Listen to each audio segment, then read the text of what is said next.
Yo, yo, yo, yo, yo, what is going on, COD Familia? It is your boy B, and yes, I know, I'm hitting you with a morning video today. Hope you enjoy this one. We're going to talk about Dead Kingdoms and why it is merging needs to happen now / sooner rather than later. And we just posted a brand new suggestion for the game on the COD Discord. I'm going to show you that in a moment. We're going to show you some data. I want to show you some other posts from other players as well that have already suggested this. And then we're going to talk about all the reasons why this should be happening. And if you do want to support the suggestion, there will be a link to that in the description, pinned comment down below. As always, if you enjoy the content, help us out, throw us up, because it helps out a lot. Okay, with that being said, let's first take a look at what do I mean when I say, okay, we should be merging Dead Kingdoms? And let's look at just an example of one. So there's a kingdom that we're in now. This is 408. They are at the moment ranked, if we take a look over here, right, based on the data that Fuzzy had sent me on the 7th, right, so about a month ago, we can see here that they were out of the, 688, I think it was, right? 678 kingdoms from a month ago, right, that we got in the pool. They were 653. 408 is well beyond SOS 3 at that point, at least decently. And their top 300 estimated power was around 51 million. Now, keep in mind, the top 300 power does exclude 15 million and below accounts, and that's mainly just for kind of removing farming account purposes, at least, to a smallest margin, if you will. Kingdom power, though, if you look at them, right, it's 181 million. Now, if we go and we look in-game, we can see that, again, some of these numbers will line up. You'll see here, we go in 408, that's my scout. And you could see here, right, there's really only 2 accounts at the moment that are above 15 mil. Now, keep in mind, this was taken a month ago, so they could have had at least one other person that was there, which would have accounted for about the 51 mil. If you look at alliance power, this is about right if you're looking at just the top alliance or for kind of total kingdom power, because it also depends on how many accounts are on the map. Some could have came back, some could have went. So this, again, isn't too far off for it being, again, kind of a month forward. But you could see the kingdom itself, you have what? 75 over 179. But really, let's be honest. If you're looking at the accounts at this point, given how old the kingdom is, I would say, okay, maybe loosely you have 6 soft active players. I would say more likely it's 2 here. Again, maybe you would even say it's 3 based on just seeing power increases here from the actual leaderboard. But the point is that this is like a deadish kingdom. Like, not deadish, this is dead. This is like 6 feet under. You're hanging out with the, I don't want to say ringworms. You're hanging out with the larvae there in the soil. You know what I mean? Like, you're just really kind of digging your roots down there. And that's okay. But these are the kinds of kingdoms that we're talking about, where how enjoyable is it to really just be playing in a kingdom that either has 0 active players or maybe just a few? It's like not enough to do anything. Anything in a combined effort, in a joint effort, right? Outside of being able to do individual tasks and individual PvE events that do not require you to do anything else with. But KVK, kiss that goodbye. Things like Alliance Mobilization, kiss that goodbye. Anything doing behemoth, maybe standard raids. I mean, heck, elite raids, kiss that goodbye. These are all things that you miss out on, along with so much more from just not having, I mean, just talk about the social activity engagement aspect of just not being able to have any kind of healthy social socializing within a chat, not being able to hang out with your teammates and do fun things within maybe your Discord server on a weekend, or hop into voice calls with each other. Maybe do things like PvP practice because you only have like 3.5 human beings there. There is a lot that really goes into kingdoms that I don't necessarily know if everyone really fully understands or comprehends, or maybe they just take it a little bit for granted because you might already be in an active kingdom. But now let's get to some posts that I saw some people make. So this was from the suggestion channel. I took some screenshots of this. So this one was posted, I believe, in 6th of June. This was posted in June 26 here. And you can see, right, someone's saying, like, right, Labubu, it's so funny, saying merge all dead servers, right? Okay, got 64 ups. This one by Nicola Beer Lord, this was done on, what is that, May, right? 9th, so 3 months ago, about. Merge all dead server, lots of dead servers no one's playing, right? This got 72 upvotes. So now let's get to my suggestion. And I want to go through this because I think it's really important. And I just posted this as well. So you can see here, I made it at 10:17. That was about 6 minutes ago.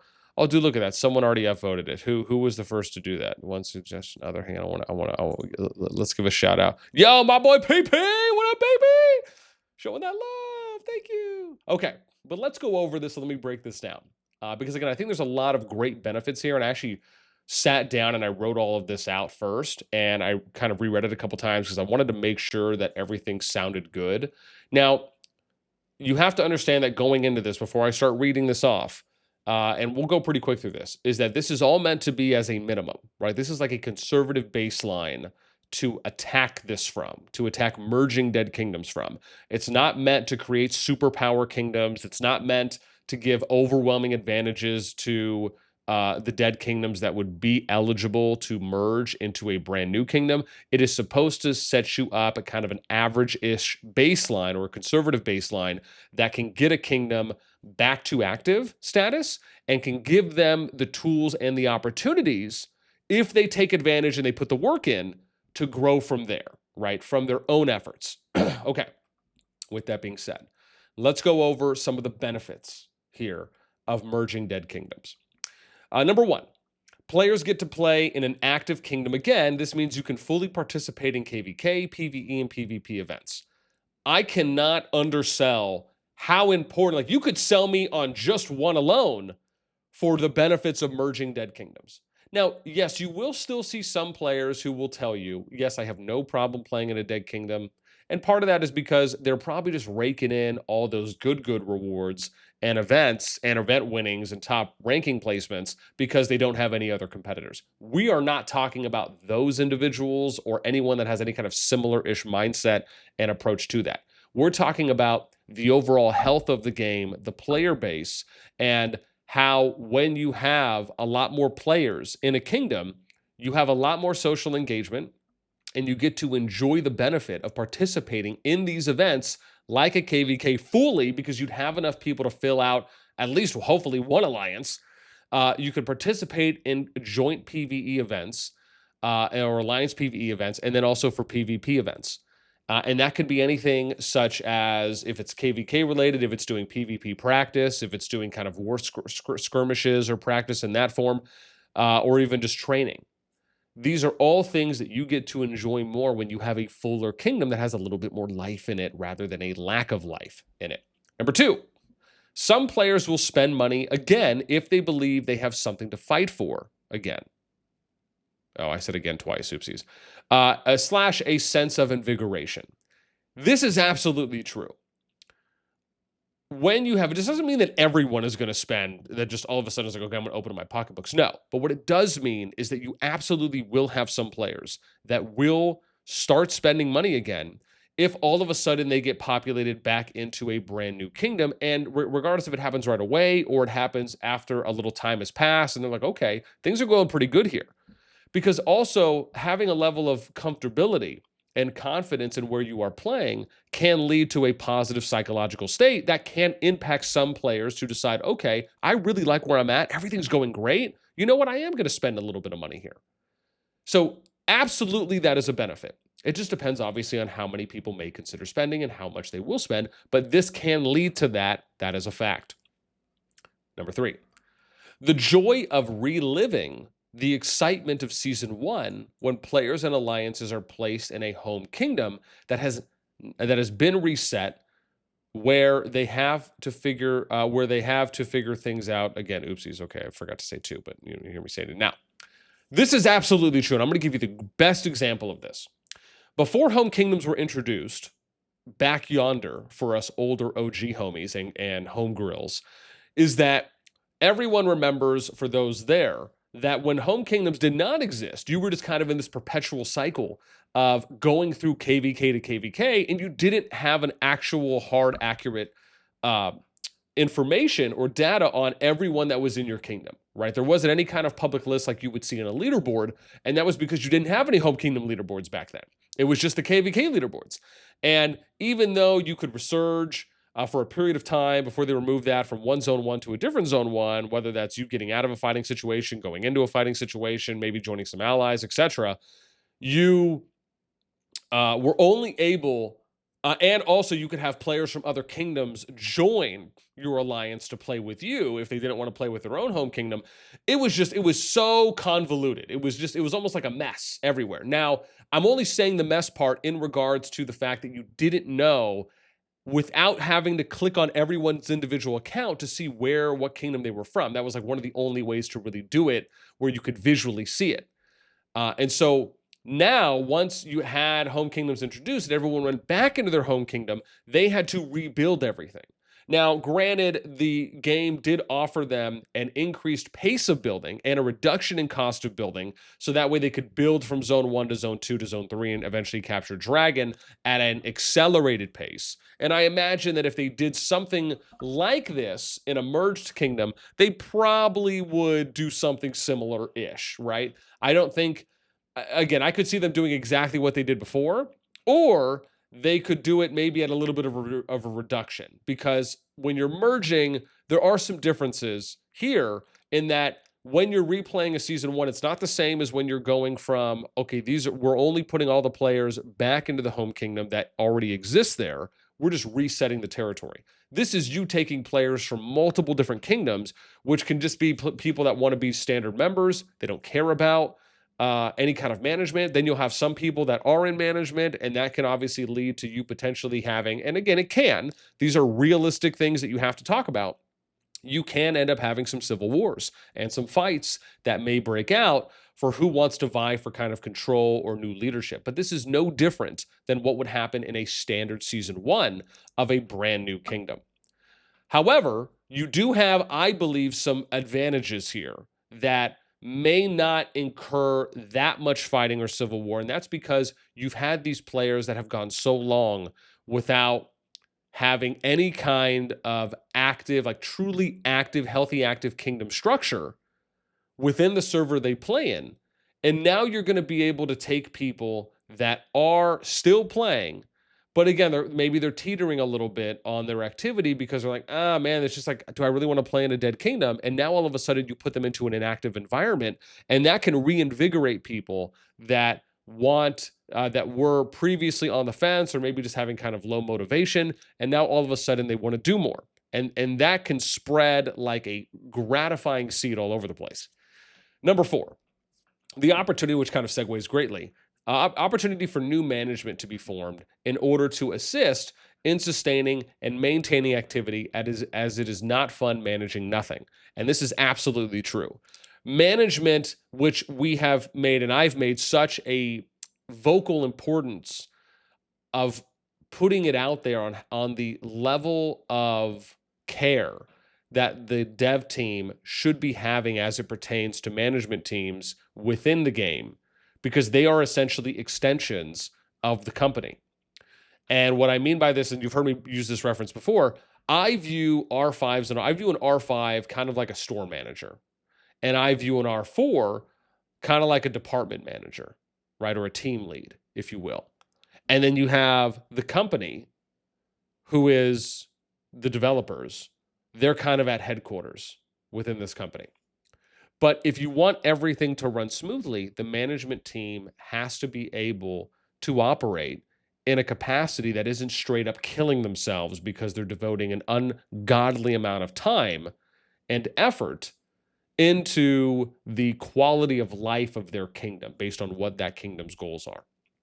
And so this is why it's effortlessly important to value management teams for everything they do. It is a thankless job, but I will always be the first person to thank and to give love to those teams because I have done it for so long across multiple kingdom builders now. So I have a very good grasp, I feel, of how much it kind of sucks and then also doesn't suck when you at least get some love and, things go well.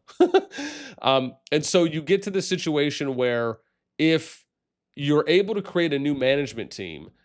People that maybe were doing management before, but no longer in their kingdom because it's dead or deadish / dying / very low activity. Now, all of a sudden, they might get reinvigorated to want to participate. And that's what you need. So that's why I think it's also a massively important point. Number 5, helps with KVK matchmaking. And this is probably one that'll attract a little bit more heads here because it's a little bit more of a sexy point.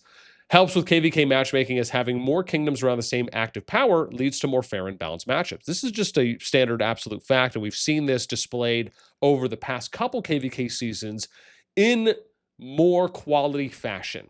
Why? Because the pools are a lot bigger, and it kind of is solving some of those challenges that earlier KVKs in the game's life were running into more of those hurdles. And more importantly, dead kingdoms will not be used as filler kingdoms in KVKs. I've said this before, but I have seen KVK groups where it's like 20, 30, 40 kingdoms in there. And sometimes in C or D seeded kingdoms or in the lower KVK groups where they're just kind of throwing in these kingdoms in there because they have already hit their max 3 times skips that they've done, right? Either because they didn't have a king or queen, or they didn't register, or they did register, but they're just being used as filler. Filler kingdoms do not do anything for anyone in any KVK. And I'm not saying that, oh yeah, all the players there are completely useless and they should just quit the game and uninstall. We're not saying that. We're saying that filler kingdoms, because they're so low in power, there's no like baseline or minimum contributing effort that is similar to the other active kingdoms in KVK groups that they are in. And so it's basically like they're kind of dead weight, or they would just get run through effortlessly. This is why it's important to be able to have kingdoms at a certain power baseline as well. So I think that this would help tremendously with that. And then we get to number 3, which is dead kingdoms merging criteria. Look at that. Look, we got a couple more people here. Let's see who else is giving us some love. Easy peasy, what up, baby? And Vinci, what up? Lucas Tiberius, thank you. You guys are the homies. Yeah, you guys are like founding members, right? Shouting out in the video while I'm doing this. Now let's get to dead kingdom merging criteria. Now, again, as I stated, this is important to take in. I'm going to restate it again because I said at the beginning of the video, the criteria here that I'm going to use is based on a conservative baseline of not being a superpower kingdom, but not being the bottom of the barrel, right? You're trying to get a kingdom up to an average, median average active point where they can then re-put in their own efforts to either grow or not grow. But you're at least giving them a fighting chance, and now it's up to them. That's what we're talking about. Okay, so here we go. To me, 10 billion power should be the minimum goal to hit when merging kingdoms to create a new one. If you look at 10 billion power, what is this, right? So if we use the most recent example of data, and I've shown this off in our SOS 10 sheet, I'll show this to you as well. If you look at this, you'll see that around 10 billion is kind of like a low B, right? It's also a high C for some as well. As you see a C here at 10, there's some other kind of higher Cs that are around 8 or 9. We know this to be the fact. Now, again, that's why you're hearing me say in this where it's okay, this would put kingdoms around a high C, low B tier, which is a good starting average, right? We're not putting everyone into A. We're not putting everyone into high B or any A tier or A section within the tier at all. You're giving them the opportunity to build upon the efforts that they want to put in.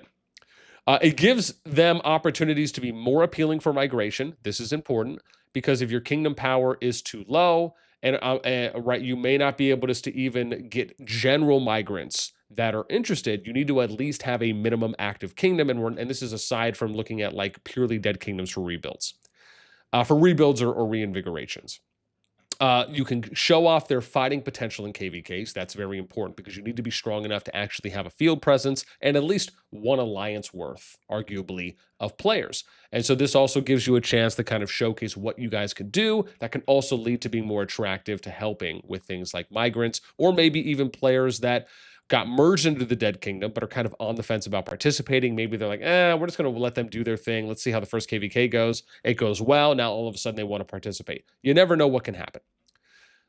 Next one is that this gives merged kingdoms the opportunity to grow without impacting the top kingdoms in any way. And that's important. Like I stated, we're not trying to build super kingdoms here from dead kingdoms. You're trying to get them up to a median activity average that they can build upon themselves. Number 2, I believe there should be 250 to 300 active players minimum should be placed into a new kingdom from the Dead Kingdom merges. This is due to the fact that there will be player drop off and should not be and should not be assumed that every active player in these Dead Kingdoms will continue playing.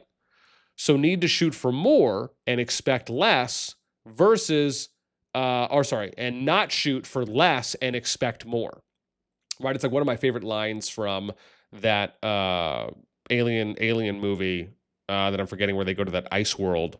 And I remember they're in like the ritual chamber and the girl has a gun, and one of the other astronauts or people there ask her, like, hey, why do you have a gun? Why'd you bring that in space?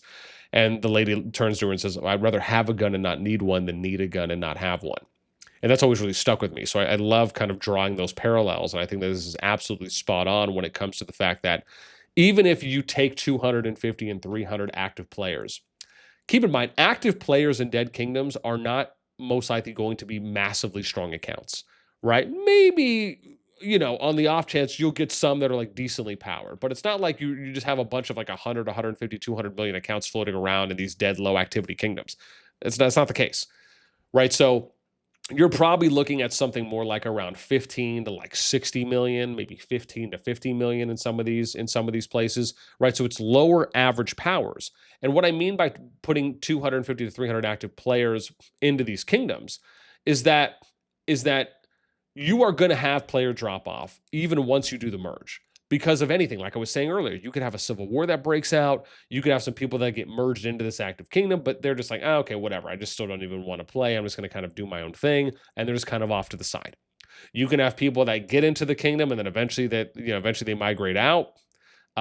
Any number of things can factor in to why player drop off will occur. So when I say 250 to 300, I'm really thinking, okay, well, after the merge happens and they get through one KVK season, that number is probably going to drop a little bit. And then obviously whatever else they're able to do through migration. Now, that's my average. That's the whole point, right? I'm not saying this needs to be like this is an absolute baseline minimum. This is my average conservative minimum that I think. But again, the devs can do whatever they see fit. I'm just kind of giving some numbers out there and reasons and justifications for why I feel it would be important to try doing it first this way, and then can always kind of make modifications or adjustments as they see fit. The next one, start with SOS 3 Kingdoms and beyond. Though may consider SOS 2 and beyond. So let me show you what that looks like in-game.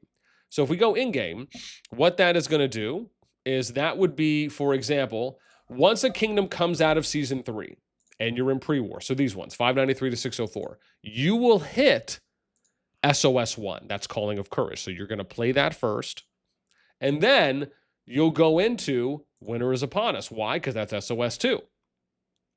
And so then you will get to SOS 3 and beyond, which is where you're at now, right, with these SOS 5s here in War of the Last Snows. And so the reason I'm saying that is because of a couple reasons here. It's important to understand, and let's go back to the Discord here. You need to allow Dead Kingdoms a chance to be utilized as rebuild kingdoms, right? I don't believe that we should take that, especially now with the recent migration update. You can now have players go into SOS 2 and SOS 1 kingdoms. You need to give kingdoms and players and or groups an opportunity to utilize Dead Kingdoms as rebuilds. Even though, yes, it would be nice if they gave you more tools as well. And I think they have been doing a good job, but obviously they can do more within the home kingdoms themselves to allow you to trim more fat and kind of monitor that from an earlier stage as well. But they have been making some strides in positive directions there. Absolutely. But the fact is that you still may have kingdoms where even if they don't want to trim any fat, a group just may not agree with management, or they may not agree with how things are being done, and a group decides to leave. Again, an example would have been, what happened with the Sod and Jason G situation in Kingdom 23 Once Upon a Time, right, where Sod left and went to 60 with Echo, and then TFS stayed. They brought in ANCS there and kind of replaced a lot of that power that left, and then eventually TFS left 23 and went to 40, right? And so the point being here is that you can have differences and still would be a reason to migrate off of a kingdom with a group and try to look for a dead kingdom that you can rebuild in. And so, like I said, I think it's important to at least have 1 to 2 seasons once you get to the SOS KVK to where those groups can now utilize those potentially dead kingdoms to rebuild in. And then number 2 here is need to allow dead kingdoms a chance to do their own recruiting and revitalize themselves through migration. This is, again, a much harder thing to do. It can be done, but it is a lot more difficult. But this puts it in their hands if they're willing to make those efforts and to try and bring people into their kingdoms, whether that's individual players or groups. And then the last one here is that for SOS 3 and beyond, kingdoms at 3 billion power and less should be tier 1 eligible kingdoms for merging. And we talked about this before when I did my second to last video, where we talked about how many dead kingdoms there are and how it kind of is a problem right now in the game, and it needs to be, something needs to happen from that. And so for me, I kind of felt like, okay, if we're looking at 3 billion power kingdoms, and these are kingdoms that are in SOS 3 and beyond, like they're pretty much dead, dying, or just very low activity. So to me, I feel like 3 billion power is a conservative of enough number to where they can be eligible. And to give you an example of some of these, let's look at some kingdoms, right, that are maybe around 3 billion power, just to kind of give you an idea here, right, because I already have this kind of formatted out. So if I'm going to 3 billion power, right, which would be around here for 354, right, you have, okay, you got like 390 lords here, but again, how many do you have at like CH25, CH16, CH25? To me, the CH25 thing I think is a little bit more indicative. And then obviously you also have to factor in that, again, some of these players still might not necessarily be active, right? But you're here at about 2.97 billion. This was about a month ago, right, from the data that we're looking at. But I want to give you guys at least something here. And you can see a lot of the numbers are what? Between 70 and 30 that we're seeing here for CH25s. You can even see some lower numbers here for total lords, but again, some of those people will probably be below even like a farm account average at like 15 million. If we're just kind of using that, that's what we factor in, like I said before, for our top 300 power. And then if I keep going down, right, you'll see now the number lowers a lot more. Now you're kind of getting into like 30s, 40s, 50s, right, a little bit lower of an average. We're kind of at the 2 bill threshold here too as well. Average lord numbers are getting a little bit lower. If we go here, now you're getting into like what, 30s and 20s, right, and around 1 billions. But you have to think about, you could combine, if you're looking at 3 billion, just to give you an example, if you're looking at 3 billion power kingdoms, you could, as an example, say, okay, well, let's combine 323, 292, 66, maybe 111, right? So maybe you're looking at like those 3, 4 kingdoms. If you did that, you'd be looking at whatever, oh, hang on, what's my sum? 224 CH25s, right? Just as an example. And then you'd be looking at 11.87 billion power. Okay. To me, that actually seems okay. Like that doesn't seem that bad. As one example of a merge that you could do. And then even if you look at like their CH16s, which again, right, some of these can be farms, you got 520, that'd be total. But for me, I think it's a little bit more important to look at the CH25s, given how old the kingdoms are at that point. I think it's a little bit more of an indicative number. So you look at the power, you look at the CH25s, that to me looks like it's a little bit more important, right? And so again, that could be an example of doing one kind of a merge and how that would look. And it's not too far off from the criteria we put out, and it kind of makes sense because you would at least have enough players within the kingdom to fill one alliance. I don't think that's out of the realms of craziness, right? I think that's pretty in line. And I think logically it makes a lot of sense. So we have this, right? This power is conservatively low enough for an SOS 3 plus kingdom to be dead or low activity and not having seen any new influx of players coming in. Second point to this is that over time, if needed, you could maybe expand this up to 4 to 5 billion as like a tier 2 eligible kingdom. The idea being is that if the power is a little bit higher, if there's a little bit more active players, you just merge less of them, right? You're trying to kind of meet that summarized goal of like around at least 10 billion power and somewhere around 250 to 300 players, with it being an SOS 3 kingdom and beyond. If the power is lower in those kingdoms, then maybe you need to add more kingdoms, right? Or merge more dead kingdoms into making a new one. So anyways, that's my spiel. I didn't realize it would maybe take this long, but I'd love to hear what you guys think. Again, do you agree with some of the benefits, some of the points? Are there any others that you can think of? If there's some other benefits that you feel, maybe some other good points or different merging criteria that you might utilize compared to what I'm using, I'd love to hear it. Along with you guys letting me know what you think about the kind of current state of Dead Kingdoms. Do you think that we need to, for me, I have always felt that we have needed to have already been merging some of these Dead Kingdoms that fit and meet some of this criteria a while ago. But do you feel the same way? Do you think maybe we should wait a little bit longer? Let me know what you guys think in the comments below. That's it for me. As always, until next time, we'll catch you later.